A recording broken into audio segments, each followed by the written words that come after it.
World war 2 के बाद इस दुनिया के हालात काफी खराब हो चुके हैं। सीन दिखाया जाता है फिलिपीन का, जहां एक सोल्जर दूसरे मरे हुए सोल्जर को खा रहा है। नेक्स्ट सीन में हमें फिलिपीन की ही एक फैमिली से मिलवाया जाता है, जिसमें एक छोटी लड़की टाला इस मूवी की मेन कैरेक्टर है। फैमिली में टाला के मॉम डैड और उसका एक भाई है। जंग की वजह से हालात इनके भी इतने ही खराब है कि खाने को खास इनके पास भी कुछ नहीं है। इस वक्त इनके घर पर एक जापानी आदमी आता है, जिसका मानना है कि टाला के डैड ने जापानी आर्मी का गोल्ड चुराया है, जो इल्जाम टाला के डैड मानने से इनकार कर देते हैं। तो उससे में ये आदमी इन्हें धमकी देकर चाहता है कि तुम्हारे पास सिर्फ 2 दिन का वक्त है।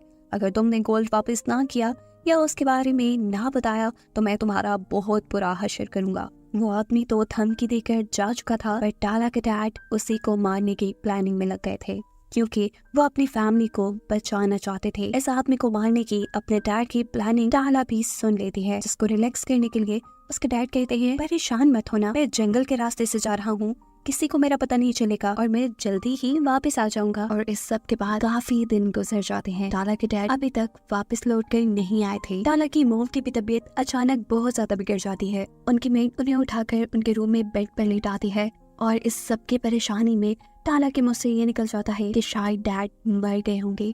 जो सुनकर उसकी बीमार मॉम उसे बहुत डांटती है और टाला बेचारी उदास होकर अपने रूम में आ जाती है और आखिर वो ये फैसला करते हुए उठ जाती है कि वो अपने डैड को खुद जंगल में ढूंढने जाएगी, जिस काम में उसका भाई भी उसका साथ देने का फैसला करता है।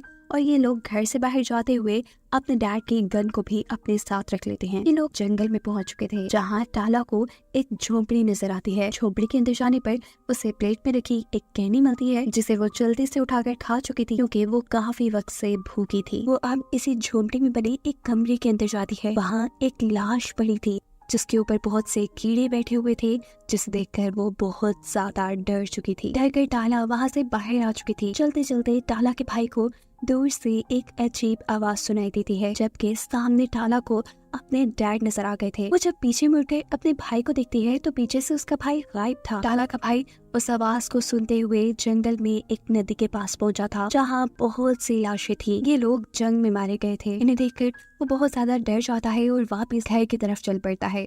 और जंगल में टाला अपने भाई को ढूंढते ढूंढते एक चर्च के अंदर आई थी, जहाँ टाला के सामने आती है एक फेरी। वो टाला से कहती है कि तुम्हारा दिल बहुत साफ है, इसी वजह से तुम इस चर्च में आ पाई हो। साथ ही वो टाला को टाला के भाई और डैड के बारे में बताती है कि तुम्हारा भाई घर जा चुका है और तुम्हारे डैड भी अभी तक सही सलामत हैं। जिसके बाद वो टाला से उसकी एक ख्वाहिश पूछती है ताकि वो उसे पूरा कर सके, पर टाला डर कर उसे कोई भी जवाब दिए बगैर अपने घर वापस आ चुकी थी। घर आने पर टाला को टाला की मॉम से बगैर पूछे घर से बाहर जाने की वजह से डांट भी पड़ी थी। वो यहाँ अपनी मॉम को बताती है कि मैं डैड को नहीं ढूंढ पाई और उदास अपने रूम में वापस आ जाती है। उससे मिलती है दोबारा वही फेरी जो उसे जंगल में मिली थी।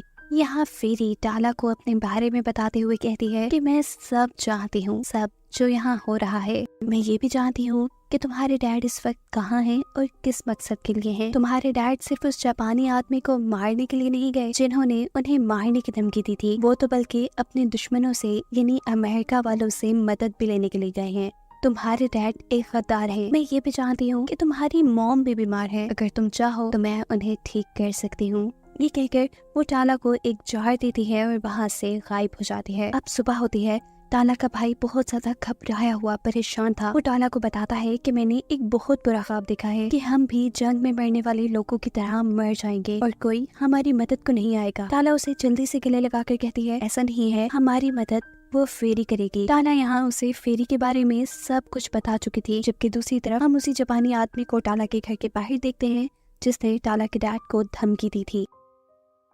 यहीं घर के अंदर टाला की मॉम की तबीयत अब इतनी खराब थी कि टाला को लग रहा था कि बस अभी वो मर जाएंगी। कुछ भी ना समझ आने पर वो फेरी की बात मानते हुए उसका दिया हुआ बग अपनी मॉम के ऊपर छोड़ देती है। दिखाया जाता है कि वो बग इस औरत के मुंह में चला जाता है, जिससे अचानक उसकी आंख खुल जाती है। वो इस वक्त पर जोर जोर से खांसती है। उसकी हालत काफी खराब हो गई थी, लेकिन सुबह होने पर दिखाया जाता है कि वो बिल्कुल नॉर्मल हो गई है, ऐसे जैसे वो कभी बीमार ही ना हो। ये देखकर उसके दोनों बच्चे बहुत खुश थे और अब टाला भी अपनी मॉम को फाइनली फेरी के बारे में सब बता देते हैं। सुनने में ये सब उनके लिए काफी अजीब था, लेकिन जो भी था अच्छा ही था। रात होने पर दोबारा टाला की मॉम की तबीयत बिगड़ चुकी थी। उसकी कमर पर कोई चीज उभरी हुई थी, ऐसे जैसे उस फेरी का दिया हुआ बग ही टाला की मॉम की स्किन के अंदर था। सुबह होने पर टाला का भाई देखता है कि उसकी मॉम बहुत ही अजीब तरीके से अपने ही हाथ को काट के खा रही है। ये सब देखकर वो डर जाता है। टाला की मेड उसकी मॉम को उठाकर उसके कमरे में लिटा देती है। तभी अचानक टाला की मॉम को अजीब दौरा पड़ता है।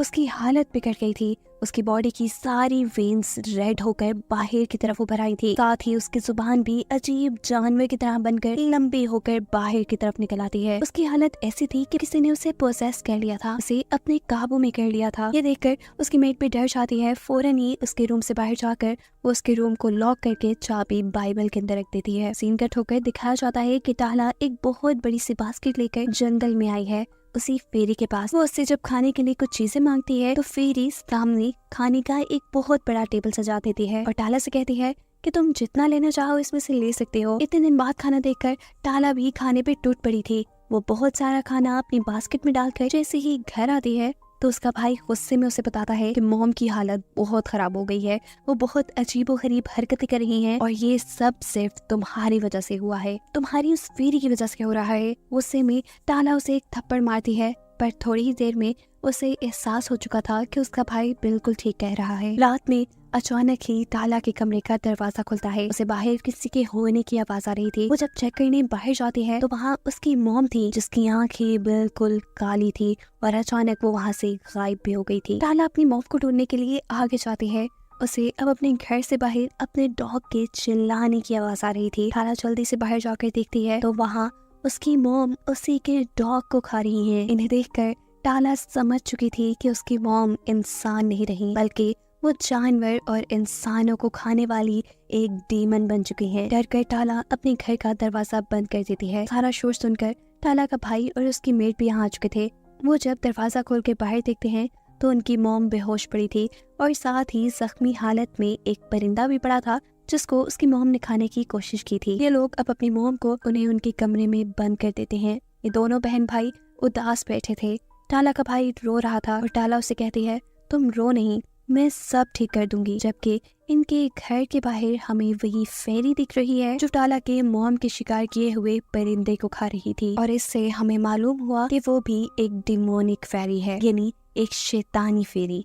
वो फेरी अब घर के अंदर आ जाती है और यहाँ टाला उसे कहती है कि तुम बहुत बुरी हो, तुम्हारी वजह से ये सब हो रहा है, मैं जानती हूँ। जिस पर वो फेरी कहती है मेरी वजह से कैसे, ये फैसला तो तुम्हारा ही था, मैंने तुम्हारी मॉम को ठीक कर दिया, लेकिन किसी भी ख्वाहिश को पूरा करने के पीछे एक कुर्बानी तो देनी ही पड़ती है और इस कुर्बानी के बदले मैंने तुम्हारी मॉम को एक डीमन यानी शैतान बना दिया। अब वो हमेशा जिंदा तो रहेंगी लेकिन एक शैतान बनकर। ये सब चीजें टाला को पागल कर रही थी। वो फेरी के ऊपर चिल्लाती है और फेरी यहाँ से गायब हो जाती है। सीन कट होकर दिखाया जाता है कि टाला जब बेसमेंट में जाती है तो वहाँ उसकी मेट और वो जापानी आदमी पहले से ही मौजूद था।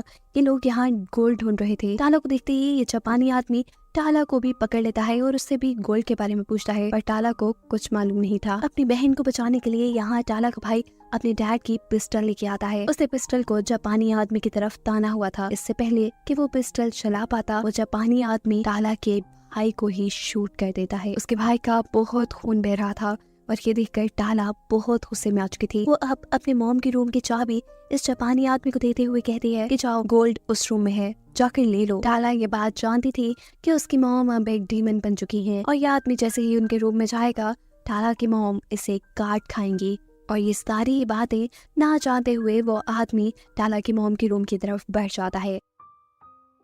इस आदमी के यहाँ से जाते ही टाला की मेड टाला को बताती है कि तुम्हारे डैड कोई अच्छे इंसान नहीं थे, वो एक गद्दार थे, वो हमारे दुश्मनों के साथ यानी अमेरिका के साथ मिले हुए थे और उन्हीं की वजह से यहाँ बेचारे बहुत से बेकसूर लोगों की जान चली गई। ये सुनकर टाला कुछ नहीं बोलती। वो मेड यहाँ से चली जाती है और अब टाला अपने भाई के हाथ से अपने डैड की पिस्टल लेके उनके पीछे पीछे जाने लगती है। अभी वो रास्ते में ही थी कि उसे उस जापानी आदमी के चीखने की आवाजें आने लगी थी। वो कमरे से दूर खड़ी होकर शूट करती है और गोली जापानी आदमी को लगने के बजाय मेड को लग जाती है, जिसे देखकर टाला काफी दुखी भी होती है क्योंकि वो मेड से काफी अटैच थी। खैर अब वो अंदर कमरे में जाती है।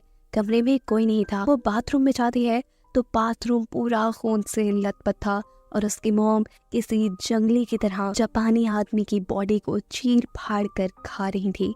अपनी मॉम की ये हालत देखकर टाला बहुत ही ज्यादा डर चुकी थी, इसीलिए वो अब अपने भाई को उठाकर उसे बचाने के लिए वहाँ से भागते हुए बाहर आ जाती है। वो उसे मदद के लिए कहीं ले जाना चाहती थी, लेकिन बहुत सारा खून बहने की वजह से टाला का भाई भी मर चुका था। टाला दुख में अब भागकर दोबारा जंगल में बनी उसी चर्च में आती है जहाँ उसे पहली मर्तबा फेरी मिली थी। वो फेरी से कहती है कि बस बहुत हो गया, अब ये सब खत्म कर दो। उसकी बात सुनकर फेरी उसे एक गोल्डन मैंगो खाने को देती है। टाला के इनकार करने पर फेरी जोर से चिल्लाती है और यहाँ हम पहली मर्तबा फेरी का असल बूढ़ा और अजीब चेहरा देख पाते हैं। वो इससे भी डरकर भागकर अपने घर वापस आती है तो उसे घर के बाहर अपने भाई की लाश भी नहीं मिली। वहाँ सिर्फ उसके भाई का कटा सर रखा था और जगह ही जगह खून फैला था। वो समझ चुकी थी कि ये काम भी उसकी मॉम का है। अब टाला की मॉम की नजर टाला के ऊपर भी पड़ जाती है। वो उसे खाने के लिए उसकी तरफ बढ़ती है, लेकिन टाला बहुत ज्यादा डर कर अपने आप को एक रूम में लॉक कर लेती है। बाहर से उसकी मॉम जोर जोर से दरवाजा पीट रही थी और डर कर चिल्लाते हुए गुस्से में टाला कहती है,